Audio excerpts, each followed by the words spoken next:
Welcome to episode 289 of Sports Geek. On this week's episode, I chat with Baltimore Ravens' Dave Lang about digital, fans, and innovation. Welcome to Sports Geek, the podcast built for sports digital and sports business professionals. And now, here's your host who is helping grassroots sports leverage digital, Sean Callanan. Thanks, DJ Joel. Yes, my name is Sean Callanan. You can find me and most things Sports Geek at sportsgeekhq.com. You can find the podcast on all good podcast platforms, my favourite Pocket Cast, but also on Apple, Google, Spotify, and the like. And we're uploading the podcast onto YouTube. You can listen to them there, but we're also going to be uploading soon video versions of the podcast chats because we're now in a Zoom world, aren't we?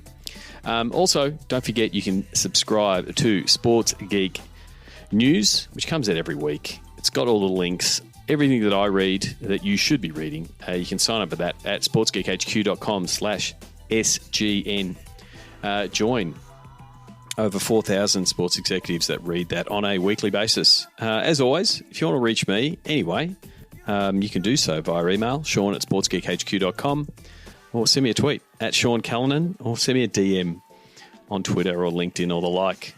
Love getting feedback on the podcast and what you're up to. Before I get into this week's episode where I chatted with Dave Lang from the Baltimore Ravens, just want a quick recap. The Sports Biz Zoom calls are continuing. They're now in a fortnightly format, once every 2 weeks. Same system, RSVP by going to sportsgeekhq.com/Zoom calls.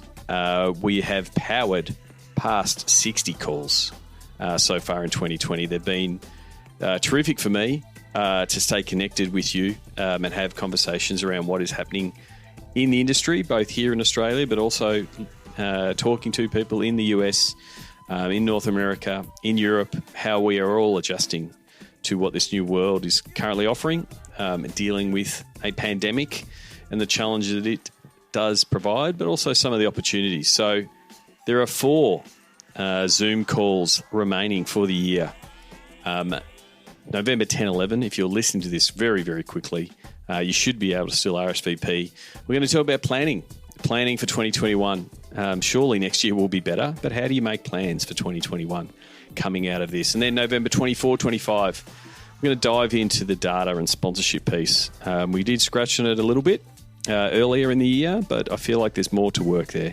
There's more to discuss. So if you work in the data side, if you work in the sponsorship side, love to have you along to discuss that. And then December 8, 9, something that I think everyone's really trying to tackle is developing new revenue in sports. Where are the new revenue opportunities? What should we be looking at?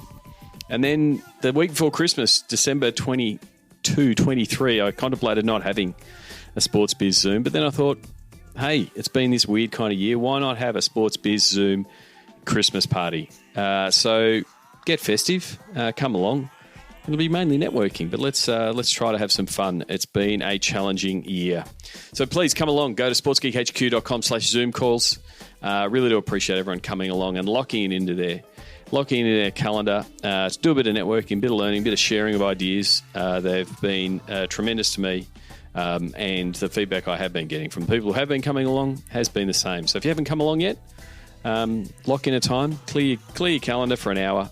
It's a lot like going to a conference and meeting new people and hearing new ideas, things we haven't been able to do in 2020. Also, lastly, before I get into the interview, if you please check out the Patreon campaign. Patreon campaign helps me support the costs around producing the podcast, the Zoom calls, and everything around all the Sports Geek content. I'm really pleased to say the Patreon is now covering those costs on a monthly basis. So things like podcasting, hosting bills, podcast editor fees, and all of the things that are related to getting the podcast out and getting the newsletter out and paying for all the services that are there. The podcast, the Patreon support is now paying for that. So I'm really appreciative the last 2 months that has been paid for.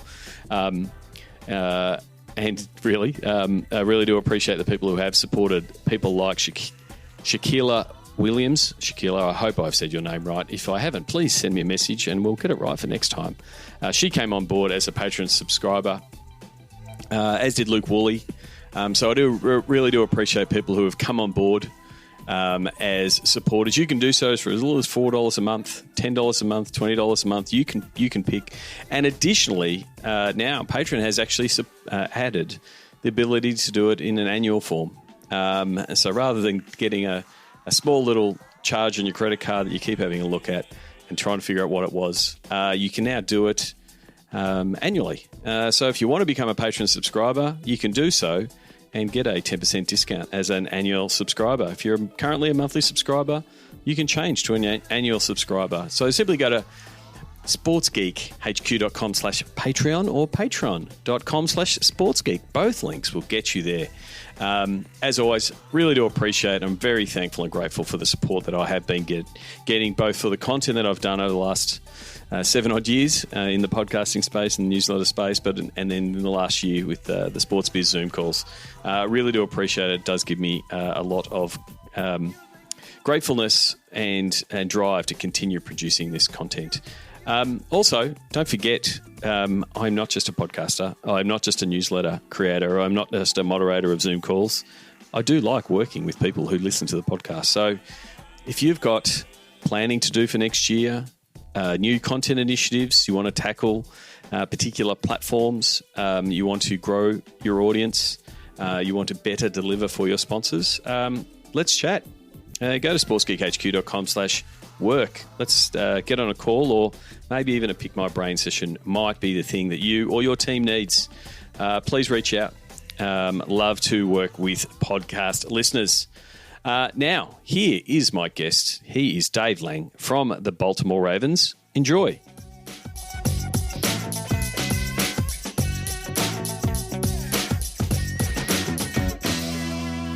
Very happy to welcome Dave Lang from the Baltimore Ravens, where he is the Director of Digital Strategy and Innovation. Dave, welcome to the podcast. Sean, thanks so much for having me. It's an honor to join your list of esteemed guests who've been on the Sports Geek podcast. Terrific. Well, great to have you on.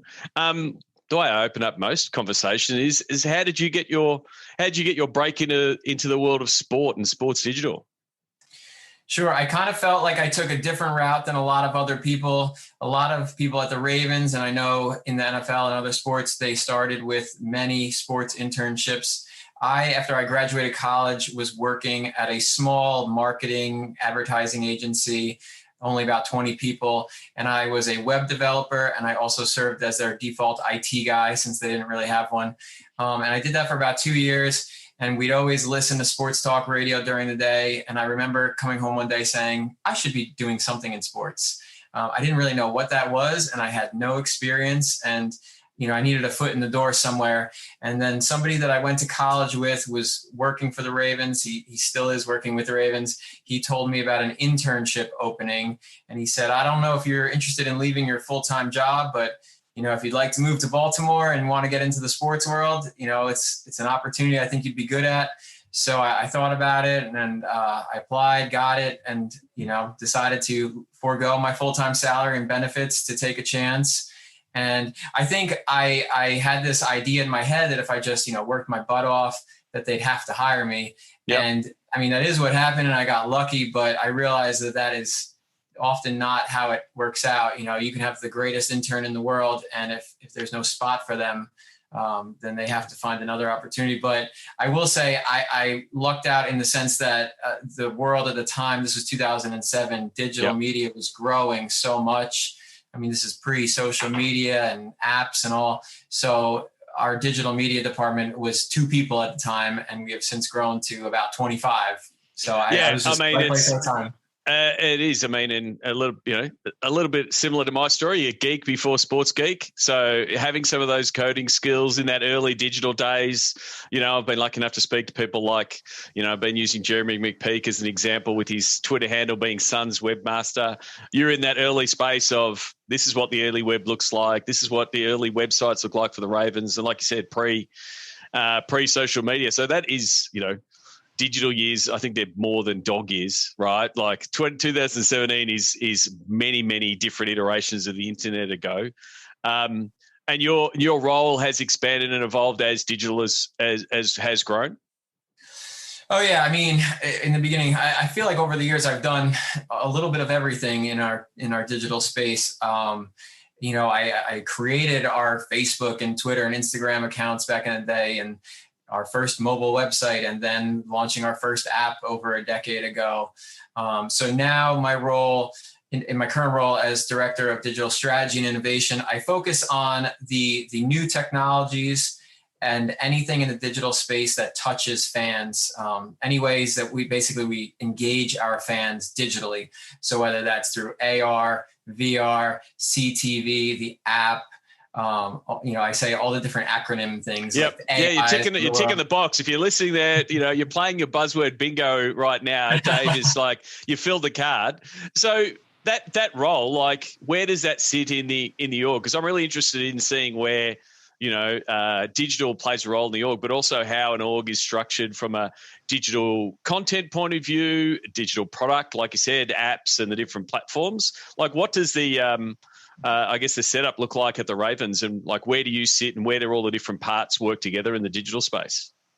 Sure. Yeah. And a lot of different NFL teams are structured differently. To take you back on the quick history, we 12 or 13 years ago, we looked at ourselves as a content producer. Our competition was not the other teams. It was the local newspaper, the local regional sports websites, the ESPN local sites. So we wanted to create content, written and video and photo, that could deliver, information and news about the team to our fans. So, we've grown since then. Obviously social media and video has become bigger and bigger. So our Ravens media department now, we kind of have several different branches. There's the content side, which is written articles, as well as all of our video content. And that's video even, it gets farmed out for social, for web and app, and then our TV shows and in-stadium video content. So there's the content side. There's also what we kind of call the development side, which is where I sit. And that's like the building and creating of the site and the app and all the new technologies I mentioned. And then we have a social group, and then there's also a business intelligence group, which falls in our Ravens media department. So, my team, I feel like it's a little more like abstract. It's the delivery vehicles for a lot of the content that we create. Yeah, so it is really in that product space, and being the tool for the content guys and connecting to that analytics BI guys to understand the fans better. Is that a good way of putting it? Yeah, definitely. I mean, our attitude since day one has to be all things Ravens, and the approach has been to be where our fans are. So, back in the day, Facebook was really big. So it said a lot of our fans are spending a lot of time on Facebook. We need to have a presence on Facebook. And eventually, it's transformed into the TikToks and the Reddits of the world, and creating mobile apps. So it's always just be where our fans are. So, in my role, looking at new technologies that our fans are using, and it's taking a look at, can we play in this space? Can we come up with new ways to engage our fans and maybe reach a new audience of fans that we're not touching in other ways? So that last bit of how do we reach and engage new fans and engage our fans where they are is a remit that has been evolving over the past, 13 years that you've been at the Ravens. How is it different going into this season?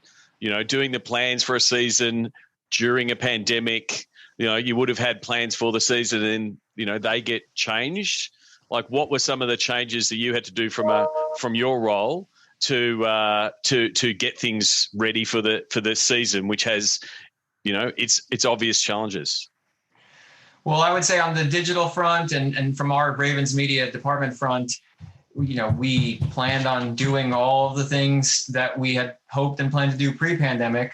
Yep. But then additionally, we had all these other executions that would have typically been in person that now suddenly were digital. So our marketing department is great at planning a lot of in-person events We do a draft party. We, there's a kickoff week.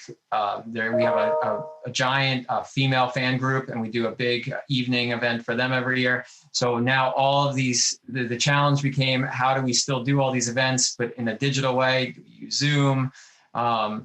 And then I would also say things with our ticketing department and our ticket holders, season ticket holders, PSL owners. How can we reach them in a digital way? Can we provide different experiences or gifts? So on that, just for people who don't know, like, what are the current restrictions? Just technically on how many fans have been able to go to a game, and then have you played a role in trying to make sure the fans that want to go can go? How many Ravens fans are able to go to a game at the minute? Well, M&T Bank Stadium hosts 71,000 fans, and for the first, we just played. We're recording this here on November 4th, and we just played the Steelers 3 days ago. And it was the first game that we hosted a decent number of fans. We had previously hosted about 250 family and friends, but this past Sunday we hosted about 4,000 fans, about 10% of capacity. So we did a lottery for our season ticket holders, and it looks like we'll be doing that for games moving forward. Obviously, everything is up in the air. Yeah, completely. But how much, because there's so much to unpack there of finding the fans that want to go. How do you get them there? Like contact tracing and those kind of things, which was things that were discussed in the, over the past 8 months. Like, what are going to be the new requirements of teams, with fans entering stadiums? You're going to have to know people who are going there. Like, how have you navigated that piece and being agile enough to go, we've got no fans. Oh, now we're going to let 4,000 fans come in. How is that been part of your team working with ticketing to try to make that work? Because digital is such a key part of that with digital ticketing. Yeah, well, so it's mostly in terms of the number of fans. It was our organization, kind of like the people on the legal side, working with the government officials, both on the local and state level, to determine what the requirements were and how many people per section. Working with our ticketing and stadium ops departments. I will say, in terms of on the tech side, in terms of the restrictions, we had already utilized mobile ticketing in the past, and we were already planning on going 100% mobile this year. So this just kind of made that accelerated that decision. Yeah, easier. But another thing, we had brought up the notion in the past of cashless payments, and we weren't ready to go down that road yet, but this definitely accelerated that. So M&T Bank Stadium is now a cashless venue for all food and concessions. We have reverse ATMs installed. So, and it actually, the process, it's only one game and 4,000 people, but it went really well. And there weren't really that many hurdles. And it seemed, our fans picked up on it. So, I think that is a good thing in the world of sports that could come out of this, is people are forced to adopt certain technologies that maybe they were a little reluctant and maybe they were nervous on if their fans would latch onto them. But, it's become the new normal in the whole world. I think people are used to these adjustments they have to make this year. But it also, like we said, it has accelerated some of those things. And we remember seeing, those hype videos 6, 7, 8 years ago of, this is what a sports fan's customer journey is going to be. They're going to open their app in the morning, and then they're going to use it to tap on in the different places, and it will all be encompassing in the app. And it was a very much, a bit of a holy grail of the app and the data collection points and really trying to help the fan customer journey. But like, it has accelerated those things to, more cashless payments, mobile ticketing has been started to being adopted, but that full picture of, hey, the app really becomes the ecosystem and you're communicating with the fan more than just, hey, here's our latest content. So, does that sort of piece excite you from a digital product guy? Oh, absolutely. We've talked for years about, we would love to have our Ravens mobile app serve as the fans' remote control on game day. And I understand fans' concern of the whole Big Brother and providing their information and enabling location services and being tracked. But we really are we really would ideally like to use it to provide fan benefits, to recognize that you're in the stadium and deliver you content and information that is relevant to your game day journey, and give you discount codes and offer you information and assistance if you need it. So I am very excited about this prospect of, more people utilizing the app in the stadium on game days, and then how we can just make their whole game day more enjoyable, while also obviously collecting information and learning more about our fans so we can better serve them down the road. It is funny, the pushback of, don't listen to me, when we've got a couple of companies, Facebook and Google and Apple, that everyone's happy to give all of their information to. So it is counter. I guess the other piece of that is, like, so much focus for sport has been the fan in the stadium, and trying to personalize that experience.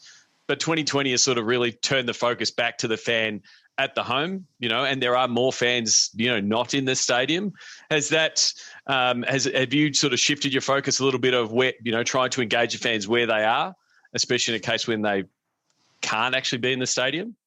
I wouldn't say it's been a shift, just because I recognize that obviously in a normal year on game day, the 71,000 people that paid to come to our stadium are very important, and we want to make sure that they have the best experience possible at our stadium.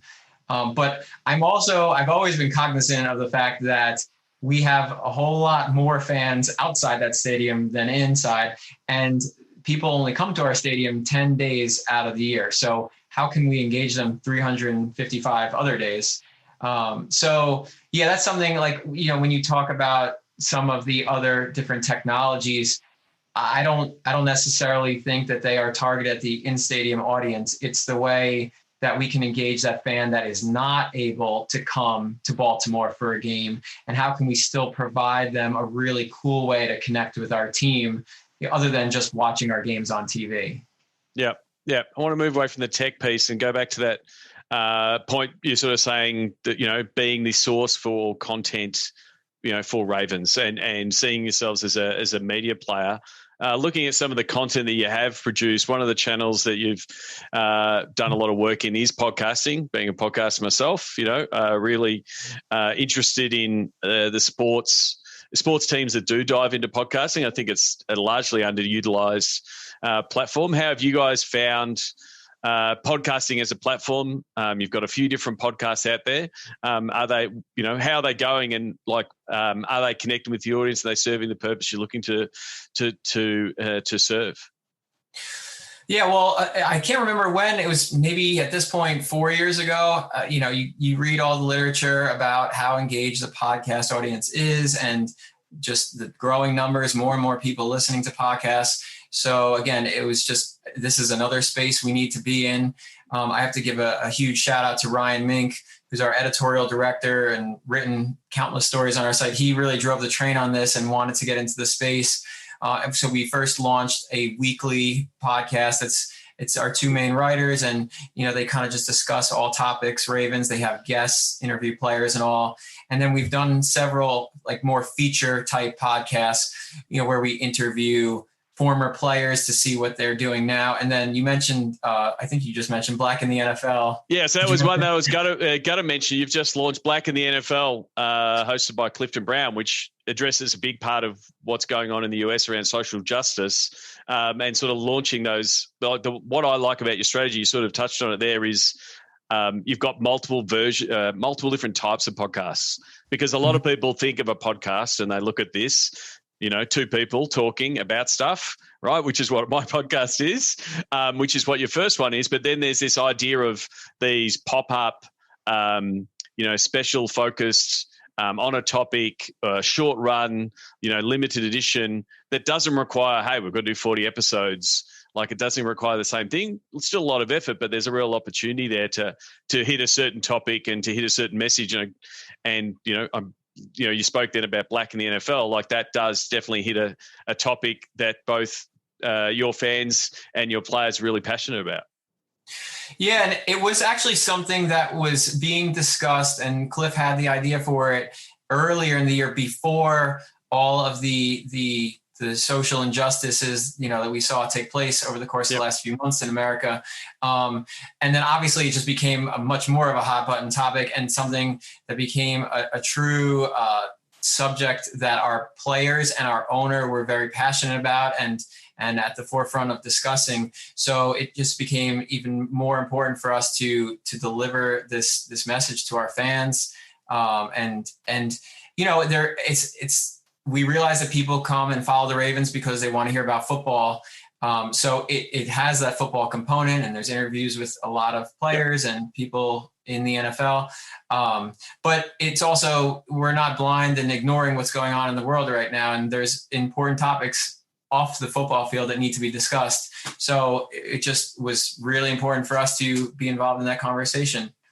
And that's the thing about podcasts. It's completely opt-in. Like, it's not like, hey, what are you doing putting this stuff in my feed? I don't want it. It's like, well, here it is. Here's how it's framed. This is what it's going to be about. If you click the listen button, you can listen and you can stop listening at any point. So it's not like other platforms where it's like this is going to be integrated into the feed. It's very much here's what it is. If you want to listen to it, you can. If you don't want to listen to it, you can. So that's where I think there's some opportunity in the what I would say niche. My friends in the US would say niche. I'm not going to argue about it. You can really tackle that sort of segment of your audience. Well, and I would agree with you that it is still niche or niche. But the two big takeaways that we found are yes, it is a smaller audience. Fewer people will download an episode of the podcast than might read a certain story, but the audience that is tuned in is very engaged. Yep. They listen, for a significant amount of time. They subscribe. And then the other thing that's very interesting is there is a large audience outside the Baltimore area. I mean, we actually receive a lot of emails from fans listening abroad in other countries. And that's just been a really interesting discovery, that when you talk about expanding your fan base, I don't think we necessarily expected to have such a huge audience overseas to our podcasts. Yeah, and I guess the depth of an audience in podcasting is the main thing. Even just on the consumption of content. If someone sees a tweet, that's 2 or 3 seconds. If they watch an Instagram story, it's 30 seconds. But you can get 30, 40 minutes of solid attention. Like the reason I tell people, hey, go sign up, go someone here. It's hard to do because they're currently running or they're in a car, like you actually have got their full attention. So it does lend itself for things that require full attention. So if you want to get a message through, like I said, I'm a big believer in podcasting, and I'm really interested in seeing more sports teams do it. You also mentioned playing around with different platforms. I noticed that the Ravens are on Reddit. Reddit is largely, I guess, unknown or a bit of a black box and not knowing what it is. You're either in Reddit and you're all over it, or it's like, what is Reddit? What led you guys into looking at Reddit and deciding to be on Reddit as the Ravens? I think it's because, we had previously at one point in time talked, should we get into Reddit? And it just, it wasn't one of the bigger ones. As you mentioned, it's like the lost one.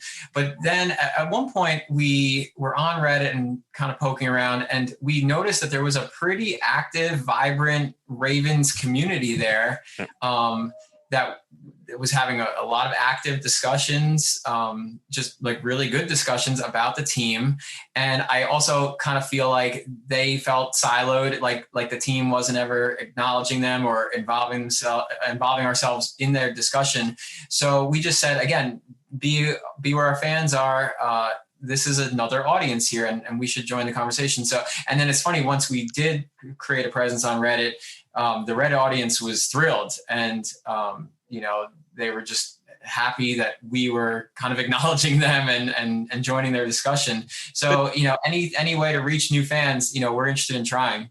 It does track along to sort of a lot of the same stuff for the early digital. Like, fans were already on Facebook. They were already on Twitter when sports started to do it. And it was a little bit of like how do we be involved? And Reddit, for those who don't know, is a really well-structured, forms these really vibrant communities, has these deep conversations, has these pseudo rules that they don't tell anybody, but there's rules. You've got to do it a certain way. So how do you go into like an established community, like you said, Ravens Reddit already was there and there was already things happening. Some of it might have been, that's great.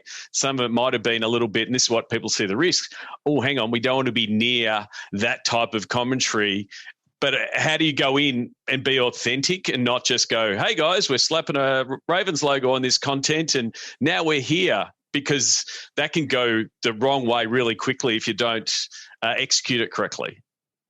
Yeah, I think maybe we didn't go in there trying to kind of like take over and say, we are, because we're the official team, we're the end all be all, we're still interested in hearing what the existing community had to say. I think another big thing is, we just tried to add value to the content that the fans were already creating. And one way that was easy for us to do that was with the AMAs. So we had a few players and other staff members within the organization do some AMAs. And it's funny because the people that did them, a bunch of the players, they loved them and they ended up staying on longer than they had planned. And then obviously we saw a huge response from the fans, a large number of people coming in asking questions. So I feel like fans just appreciate that, of us trying to provide value and not try to kind of overstep and just take control of everything. I think that is the lessons from early on, because I think early digital, sports digital and maybe sports digital departments run by traditional comms and media folk that were trying to get on platforms and control the message. And that's just impossible to do. Right. And so I think we've learned that to go, well, the conversation's going to happen. How are we part of the conversation is the better strategy. And it's definitely one that you want to do in a thing like Reddit. And to that point, this was a lesson that we learned in a transformation that took place, again, more than a decade ago. And I feel like a lot of teams have over the years gotten to this point, but I realize that there's still teams that are, kind of their voice is a little PR-ish. Back in the day, our voice was flowery, sunshine, never say anything negative or controversial. If we lost by 30 points, you'd have to write about the positives in the game. Yep. And we realized if fans don't want to hear that, you need to be able to call a spade a spade. So while there are certain topics that we are sensitive about, we try to kind of meet the fans where they are. And our fans are very smart. Yeah. So if we played poorly, then we need to acknowledge that. And we have tried to, be as transparent as possible. And again, just provide all the information, factual information we can to our fans to keep them aware of what's going on with the team. Yeah. And from looking at Twitter, I've seen you've got the key account, Ravens account, and that's where you do everything Twitter live and all different things. But you've also split out with a couple of different other accounts, Ravens promos and Ravens community. And I've always discussed with different clients on this idea of breaking out and having other accounts and what their purposes are for those accounts. What was sort of the strategy and the reason behind having some different accounts on Twitter? Sure. Well, and these have been ongoing discussions for years. I realize that some teams have many accounts for different things. Yep. We've just always felt, the large account that has over 1 million followers, that is your best way to deliver a message and reach the broadest audience of people. We could create these little silo accounts that might pick up 20 to 50,000 followers. But at the end of the day, if we really want to reach people, then we probably should be doing it on the main account. We did end up creating the promos account just because there was a time where we had so many different sponsors and partners that wanted to deliver messages to our fans. And then also we realized that there was a certain segment of our fans that was really interested in contests and winning prizes and experiences and all. So because it was a little more of a unique or niche group, we could say, for like similar to what you said with the podcast, you can subscribe if you want. And if you're not interested, you don't have to. So that that seemed to make sense. And then on the community one, we worked with our community relations department. They in a normal year, our players are in the community every single week doing things. And then we also have a number of initiatives where we do scholarships and grants. So again, because it was a little bit of a niche thing where we're delivering a different type of content, we felt like it was important that our community people could run that account and deliver that content while the main account is delivering primarily football content. Yeah, I mean, like I said, it is common that because that community piece with a lot of teams doing a lot of great work in the community, and there's a lot of great stories and effectively a lot of content from that. But it is something you can't be always putting on the main channel. So the community one makes perfect sense.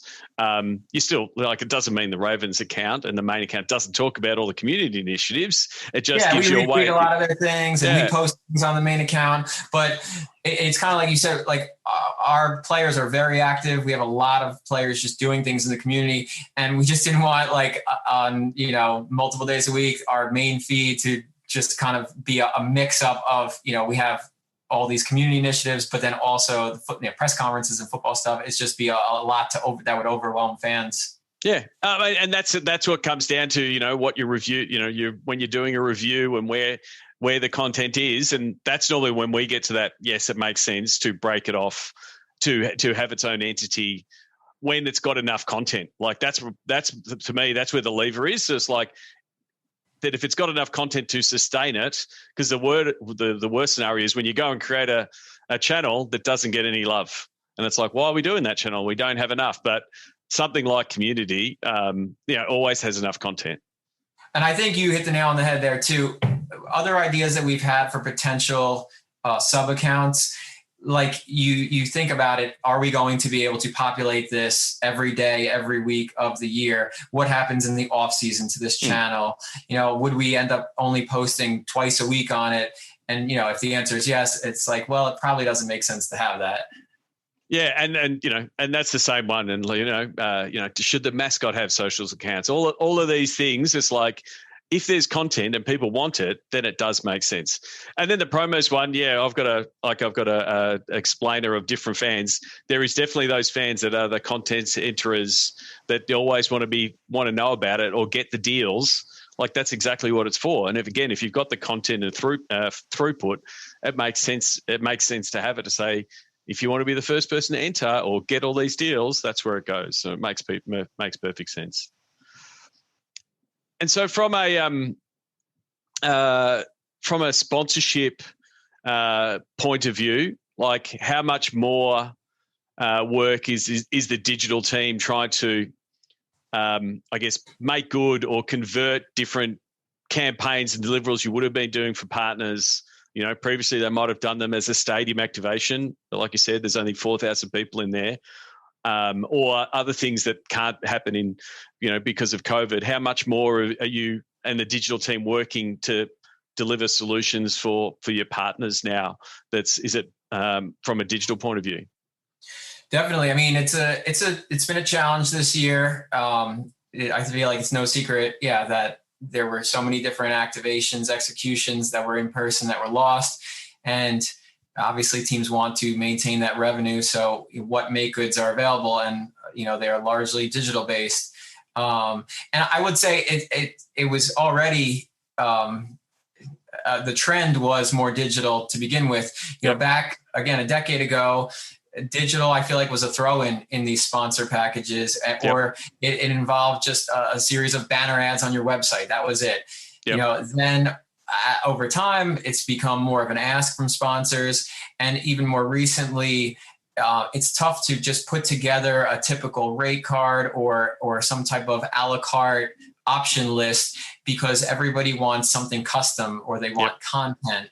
And we always look at, it's kind of like the Venn diagram with the 3 circles. We say it's got to work for the sponsor, and it's got to work for us, the organization, and it also has to work for our fans. So it's difficult to find the intersection of those 3 points, because we don't want to do something that a sponsor thinks is good for them, and maybe they pay us a lot of money for it, but it doesn't resonate with our fans, or our fans aren't interested in it. If it can't provide them value, then ultimately it's not going to provide value for the sponsor, and it's going to fail at the end of the day. We want something to succeed for all sides.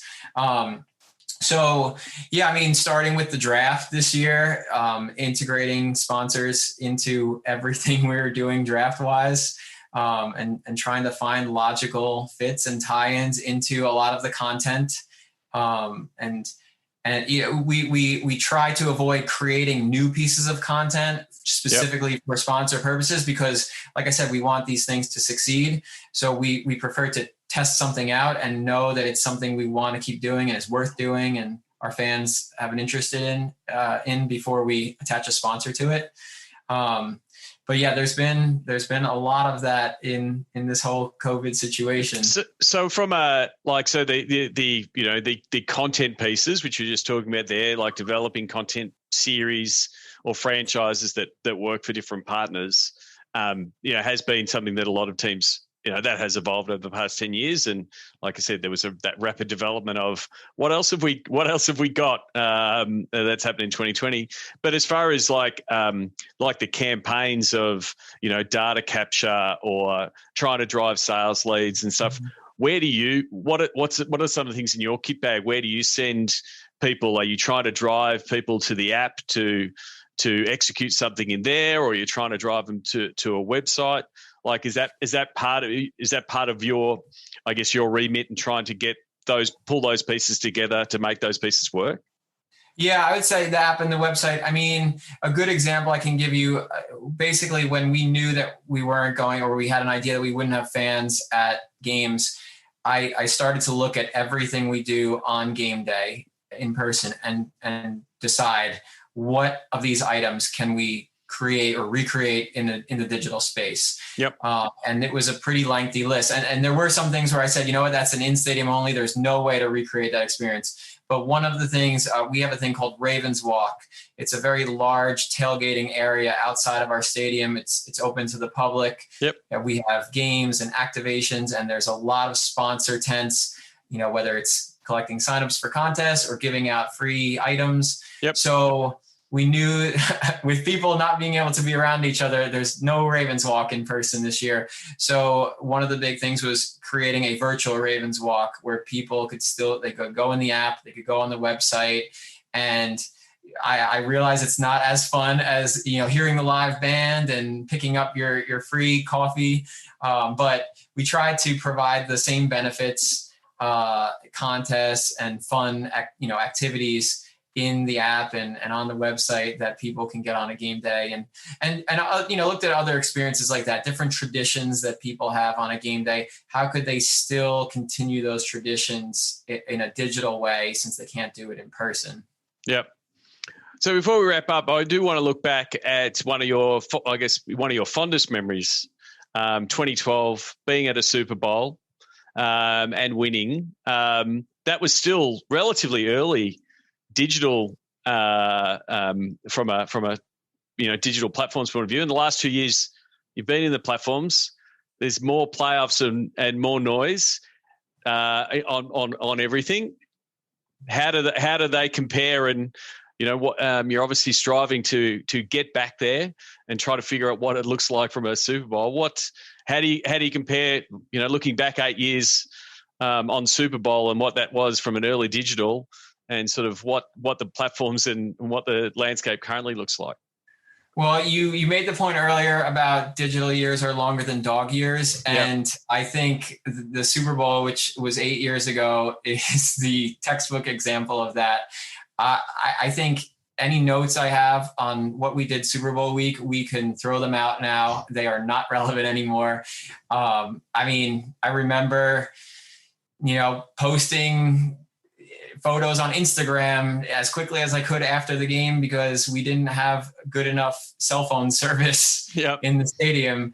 I will say during the actual Super Bowl itself, we did not do a lot just because we were pretty limited on the access, and our normal game day people that we have either in the press box or around the stadium.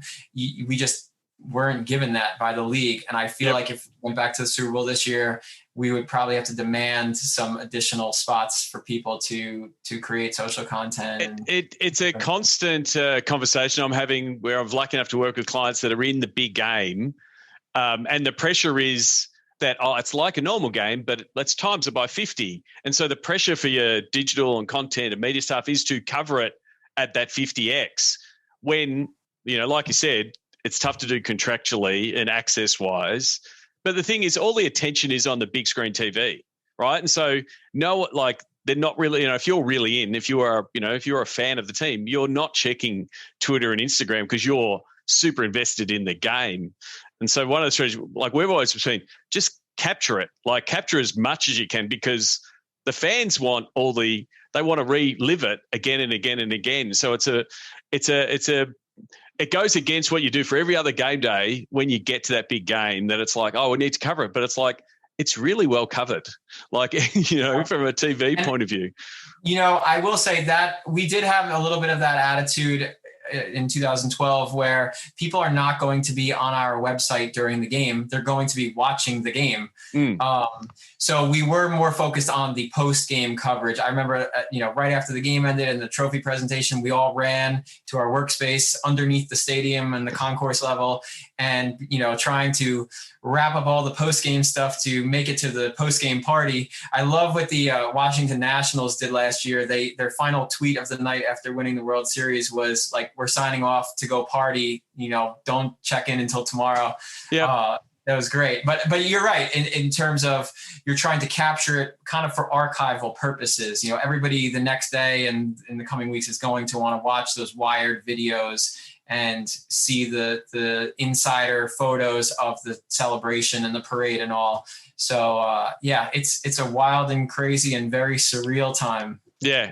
I was going to ask you about the Nationals because it is a polarizing piece on whether the team should, sign off and say, hey guys, we're going off to party. I'm with you. I think it makes perfect sense to especially if you're working in a team, you put in as many long hours you deserve to soak it in and actually seek some of the reward. That's why you're in the world of sport.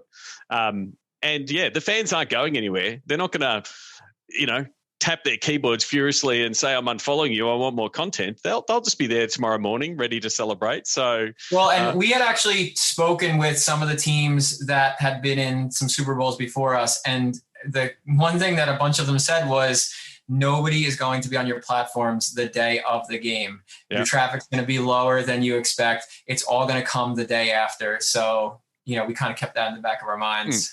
And it's also how the media cycle is. They celebrate the game, but then they move on to whatever next is, whether it's a free agency or draft or whatever. The news cycle moves on and they don't want to recap a big game that much. Whereas the fans, especially if you're in the lucky position of being in the winning position, they're happy to keep recapping it for weeks on end. So I do that's think the opportunity. The one spot would be social. I think that would be the important area to focus on in the moment, because obviously that's what social is. It's, up to the minute. So we would certainly have to rethink our social strategy if we were lucky enough to go back to the Super Bowl this year. Yeah. The opportunity there is, just give them the right piece of content that they can share the hell out of, and celebrate it, from mine, that give them that digital face paint. And so hey, we won, good on us. So Dave, thank you very much for coming on. Before we wrap up, I want to get to the Sports Geek closing 5. Do you remember the first sports event you ever attended? I do. I'm from Northern New Jersey originally. And my dad took me to a Mets versus Pirates game at Shea Stadium in 1992. I still have the ticket stub actually from that game. Oh, that's the thing. There's going to be kids that grow up now that are 6 or 7 or 8. They're going to talk fondly about, I've got a screenshot of that digital ticket. We don't have, we still have ticket stubs, but it's going to be interesting to see how that memento is tamed. But most likely they'll have a Instagram memory that'll come back year on year to say this is your first game. So I guess that replaces that ticket stub. You would have been to a lot of sports events, a lot of Ravens games over your time. Do you have a go-to food or a favourite food memory at a sports event? Yeah, so I'll give you two. One as a fan, one as an employee. I think my favorite food at a ballpark food is at Citi Field, the new home of the Mets. Yeah. It's Mamas of Corona. They make amazing sandwiches up there. Okay. And my favorite press box food, I've been to, I think now 26 NFL stadiums. And my favorite is by far the cheese curds in Green Bay at Lambeau Field. I'm glad that I am not a Packers employee, because if I ate those every week, I'd probably put on a good amount of weight. Yeah. But when we go there once every 6 years, it is a nice treat. Yeah, no doubt, no doubt. What's the first app you open in the morning? I'm going to be boring here.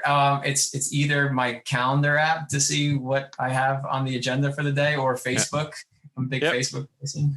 No, that's all right. That's all right. Who is someone that the podcast listeners should follow, and why? Well, besides Sean Callanan, of course. Everyone keeps asking. This is not a leading question. I'm not looking for compliments, but I will take them on board. Thank you very much, Dave.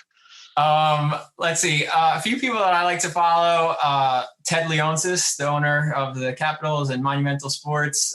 The Rock, I think, is always fun, posting cool stuff. I'm not sure, some people may have heard of him, but Jesse Cole, who is the owner of the Savannah Bananas minor league team. Okay.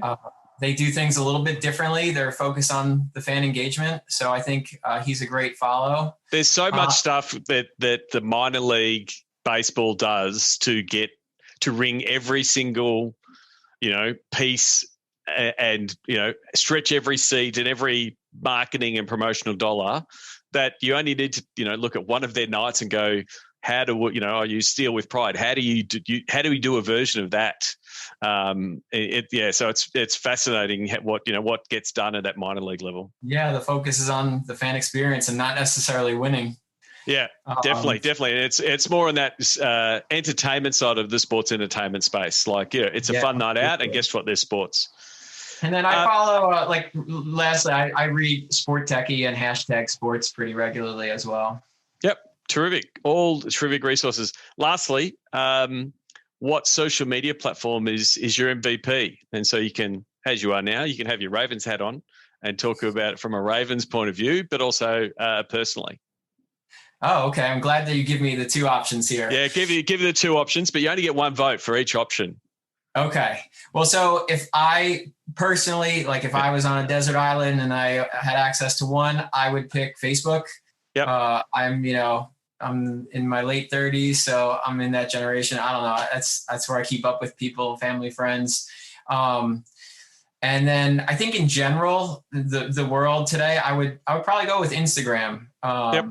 It just seems like that is the engagement there is incredible for no matter what kind of a brand you are. I will say though, I get sucked into TikTok a lot, and I'm curious to see their growth and what the future. Well, we didn't talk about that, but Ravens are on TikTok. What's been the driver and trying to figure out that platform, because it's not like other platforms. It doesn't, its timeline is not a timeline. Its algorithm is completely different. It's more it's more creative led than brand led. How do the Ravens as a team get into a platform like TikTok? It is very unique, and I think we're still experimenting with it, because there have been videos that have just surprised us. Like when we post a video on Twitter, maybe it gets 10,000 views, and then you put it on TikTok and it blows up, and you just wonder, what was it? You just look at these different audiences. I think actually our number one TikTok video of all time is this video about our third string quarterback, Trace McSorley, who went to Penn State, and he's kind of become this viral TikTok thing where people just post videos about him. So, it's just interesting to see the different audiences, how they consume content differently. Terrific. So, Dave, lastly, how can people connect with you, reach out to you, tell you that they've listened to the podcast? What are the best platforms to connect with you? I would say LinkedIn, Dave Lang, You can find my profile picture is me with the Super Bowl trophy. It's a fun one. Twitter at This Is Dave, and then email is always a good way. Just I always say, if people reach out though, to add a little personal message. Because you get so many random people that you've never met before reaching out to. So specifically, you have to say, Dave, I listened to the Sports Geek podcast. I really enjoyed it. And then it gets through all the filters that you have built. Thank you very much for coming to the podcast. Best of luck for the rest of the season. Hope that you do get to experience that Super Bowl experience again, and hopefully with a few more fans and all of those things. So thank you very much for coming on the podcast. Really appreciate it. Yeah, thanks for having me on. I really enjoyed it. Find out more about Sports Geek's Digital to Dollars process at digitaltodollars.com. We'd love your support on our Patreon campaign. Go to sportsgeekhq.com/Patreon. Thanks again to Dave Lang. Don't forget, send him a tweet. This is Dave on the Twitter, or reach out to him on LinkedIn. And as he said, and as I do suggest, please personalise that LinkedIn message. If you are going to reach out to Dave, tell him that you listen to the podcast. In the same way, if you reach out to me and say, I listen to the podcast, I'm always going to accept that. Especially to it's one of my key advice I give to graduates and up-and-comers in the sports biz space. Take the time to personalise that intro message. It will cut through the clutter. Before I wrap up, don't forget, I want to work on big problems. That was my goal at the start of the year, to work on big problems. I didn't realise 2020 would be the big problem, but that remains. I still want to work and solve big problems in sport. So go to sportsgeekhq.com/phone call. Let's set up a time, have a chat. Don't forget, you can reach me at sportsgeekhq via email, or even, like I said before, via call. Hope to see you on the next Zoom call, sportsgeekhq.com/Zoom call. And don't forget, now you can sign up a Patreon, and you can do so annually with a 10% discount, which is amazing. So you can do so by going to sportsgeekhq.com/Patreon. Until next episode, my name is Sean Callanan, and you've been listening to Sports Geek. We'd love your support on our Patreon campaign. Go to sportsgeekhq.com/Patreon. Want to help drive more revenue from your digital efforts? Book a time for a call. Go to sportsgeekhq.com/phone call.